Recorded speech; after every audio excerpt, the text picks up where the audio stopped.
Hi everyone. It's good to chat with you again. It's been a little while since we've had this chance to meet up and chit chat.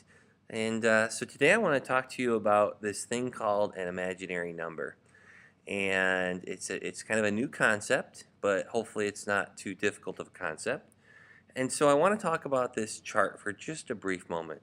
So when we've talked about domain and range, one thing we've always talked about is all real numbers. Okay? And real numbers are things that we know. They're things that we can touch. They're pi, they're 7, they're -2. They're numbers that have real meaning to us in the real world. However, there is a whole nother set of numbers, and by the way, these right here are subcategories of the real numbers. Rational numbers, which are fractions, integers, whole numbers, natural numbers, irrational numbers such as pi. So all of those are real numbers.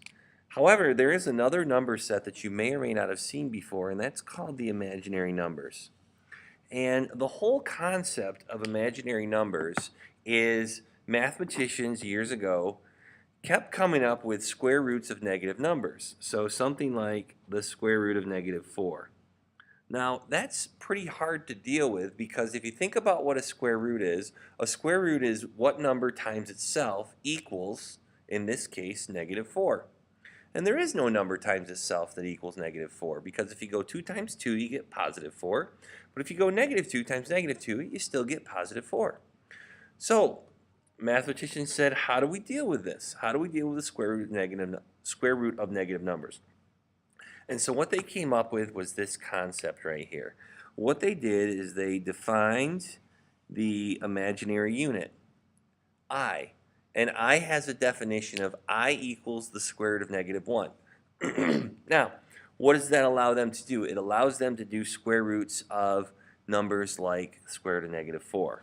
So if I were to do the square root of -4, I would know that the square root of -4 really is the square root of -1 times the square root of +4 because -1 times 4 is -4.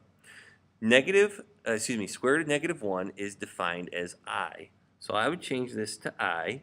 Square root of 4 is 2, and so I would get an answer of 2I. Okay? So that's the whole concept of a square root of a negative number.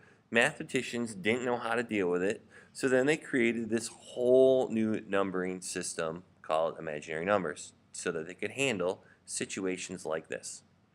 Now, are there some applications to imaginary numbers? Yes, one of them deals with electricity. We may or may not talk about it. So just to kind of summarize this, I want to go over just this table right here, fill that in so that we have some concrete examples.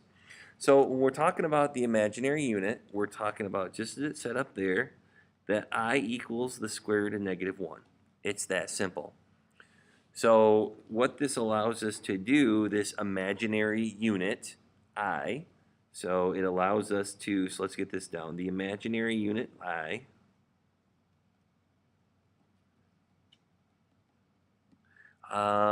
it can be used to write square roots of any negative numbers. So it can be used to write the square root of any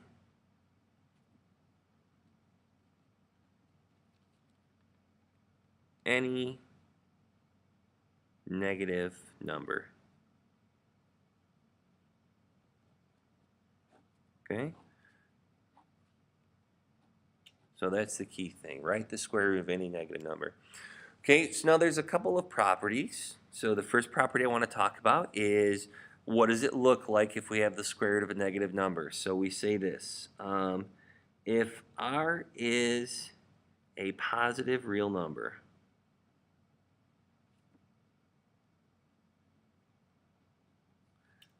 we can then say this. Then the square root of -r equals I times the square root of r. So a couple of examples. If I give you the square root of -3 and you want to rewrite that in proper mathematical form, you just rewrite it as I times the square root of 3. Pull the negative out, make it I. It's that simple. Similarly, if you have something like the square root of negative 25, we know that the square root of 25 is 5, but because we have this negative inside of here, and it's a negative 25 that we're taking the square root of, we simply write it as 5i. 5 being the square root of 25, I designating that it originally was a negative underneath the square root. So hopefully a pretty straightforward concept. The other property I want to show you is what happens if I square I, or I get I squared. So let's write this down. If we have I times the square root of r, quantity squared, what do? We got to square both of these. So that becomes I squared times, oh, how do I want to write this? Square root in parentheses, square root of r squared, which equals negative 1 times r, which equals negative r. Okay, so the key thing to note here, make a little star, and this is really what's important, that I squared equals negative 1. Okay, why is that? Because if I take I squared, really I is the same as square root of negative 1, and I take the square root of negative 1 squared, the square root and the square cancel each other out, and we get negative 1. So the key thing to remember here is that I squared, oh, I'm going to highlight that key concept right here. I squared equals negative 1. Okay?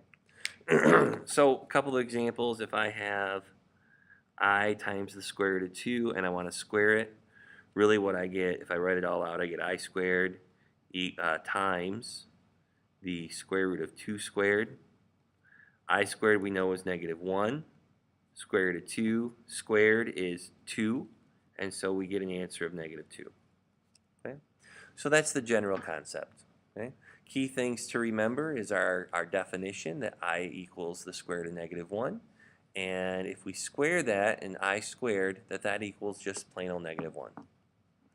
All right,